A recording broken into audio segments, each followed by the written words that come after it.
Membaca di media ada tantangan dari sang ibu menteri kepada para ekonom tentang meramal harga BBM tahun depan. Bosman paling tinggi ngacung tangannya. Saya, tapi nggak digubris. Lupa diri nih Bosman. Orang dia bukan ekonom kok nantang. Siapa lu Bosman? Oh, rupanya hanya ekonom yang boleh meramal harga BBM ya. Ekonomi yang mana? Ekonomi yang selama 50 tahun ini membuat rupiah tidak pernah kuat itu. Ekonomi yang membuat inflasi 20.000% selama 50 tahun itu ya. Memang harus ekonom ya yang boleh menebak harga BBM tahun depan. Sekarang sudah sekian lama, mana yang menebak harga BBM? Para ekonomnya ya. Gak ada juga tuh yang bunyi. Ya sudah, Bosman aja yang menebak. Kalau Pak Jokowi boleh mencalonkan 3 kali atau dirinya mau menurunkan derajatnya dari presiden ke wakil presiden jadi orang nomor 2, kemungkinan besar beliau jadi lagi. Pertanyaannya, segini nafsunyakah dirinya berkuasa hingga jadi orang nomor 2 juga mau? Rasanya beliau bukan manusia yang suka mabuk jabatan. Bukan manusia yang suka dipuja-puji. Bukan manusia haus kekuasaan deh. Beliau itu simbol kesederhanaan rakyat Indonesia yang tidak haus jabatan. Tidak haus pujian. Beliau melayani orang, bukan dilayani. Jadi manusia mungkin ya bisa berubah sih. Siapa tahu memang Indonesia ini tidak punya orang sebaik beliau. Yang mana selama 8 tahun ini telah meningkatkan GDP per kapita 16% atau 2% per tahun. Hebat nggak tuh? Naik 16%. Yang membangun jalan tol ribuan kilometer sebagai infrastruktur jalan nasional. Yang membuat hutang negara dari 2.700 triliun menjadi 6.700 triliun atau naik 4.000 triliun dalam 8 tahun. Ini luar biasa Indonesia dipercaya oleh dunia. Dapat hutangan itu artinya Indonesia kaya dan Indonesia dipercaya. Hebat kan? Ya beliau dan pendukungnya mungkin merasa dirinya lah yang terbaik, jadi harus maju lagi. Ya siapa tahu. Di sisi hutangan sulit loh membuat negara itu dipercaya. Sulit. Jadi mendapat hutangan besar 4.000 triliun adalah sebuah prestasi tinggi. Bosman, kalau menjabat belum tentu mendapat hutangan segitu besar. Karena itu pasti printing money. Karena nggak berani utang dolar. Yang mending utang rupiah. Jadi kalau beliau masih tanding di tahun 2024, maka Bosman tebakannya pasti beliau menjabat lagi. Tapi kalau beliau tidak ikut di tahun 2024, maka walau calonnya Pak Jokowi yaitu Pak Ganjar sekalipun sulit menang melawan Anies. Bosman ini gini-gini melakukan survei di sosmed.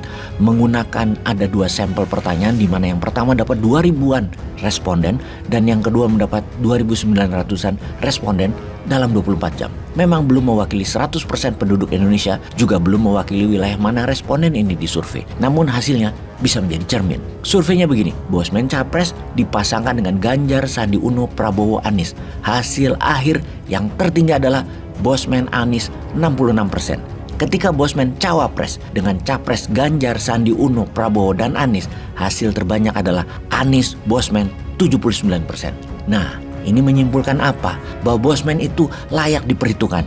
Salah. Maaf, bukan Bosman. Bosman dipakai untuk kenetralan responden, di mana membuktikan bahwa faktor Anies dipasangkan dengan nobody. Seperti Bosman aja kuat, apalagi dipasangkan dengan Prabowo, Ganjar, Puan. Bener deh, Anies faktor terkuat di tahun 2024 seperti Pak Jokowi di tahun 2014. Yang mana di tahun 2024 Anies hanya kalah dari Jokowi kalau beliau ikut kontestasi. Sebentar. Ini analisa capres ya, bukan analisa harga BBM.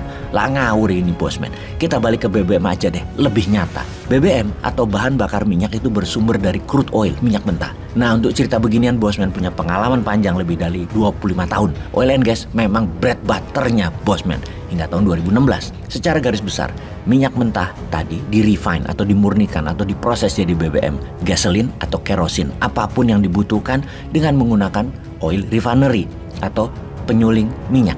Oil refinery di seluruh dunia ini ada lebih 400-an dan Amerika memiliki 270-an lebih. 170 di negara Amerika, 100 di luar Amerika. Amerika negara swasta, semua oil refinery dan crude oil company adalah swasta. Pembangunan oil refinery awalnya adalah dari Rockefeller yang membangun dengan stand fact-nya di penghujung abad 19 dan di awal abad 20. Meningkat dari minyak mentah crude oil menjadi minyak bakar atau minyak tanah kerosin, kemudian jadi gasolin. Gasolin di awalnya untuk mobil, tentunya mobil Ford yang terbanyak pemakainya, lalu buat listrik di Amerika. Semenjak Inggris menemukan cadangan minyak di Timur Tengah, kemudian Amerika ikut mencari dan menemukan di Timur Tengah, dan di belahan dunia lain, maka oil refinery mulai bermunculan. Teknologi pun mulai meningkat, makin efisien dan terus berkembang hingga 20 tahunan terakhir ini, mulailah manusia menyadari bahwa karbon hasil buangan BBM dan energi adalah penyumbang terbesar masalah lingkungan hidup. Perubahan cuaca menjadi dunia semakin tidak sehat, semakin panas, salju mencair, permukaan air laut meningkat, dan lain sebagainya. Maka dunia mencari sumber energi ramah lingkungan, menggantikan fosil oil, menggantikan batu bara. Dari sampah bahan bakunya, dari matahari, angin, panas bumi, dan lain sebagainya, dengan penyimpanan adalah menggunakan baterai. Dalam 20 tahun terakhir, maju dengan pesat. Yang mana dalam 20 tahun terakhir, oil refinery hanya dibangun 5. 3 berada di Timur Tengah untuk mengantisipasi permintaan Tiongkok dan 2 di Tiongkok. Sisanya oil refinery adalah usianya tua semua dan makin tidak efisien. Karena itu biasanya dalam struktur harga jual BBM dari 100%, harga minyak mentah itu kontribusinya 60-65%. Harga refinery 15%, harga distribusi 15%, dan komisi transaksi atau profit 10%. Namun semenjak perang Ukraina terjadi perubahan drastis. Biaya refinery naik menjadi 29% dan komisi trader naik hingga 15%.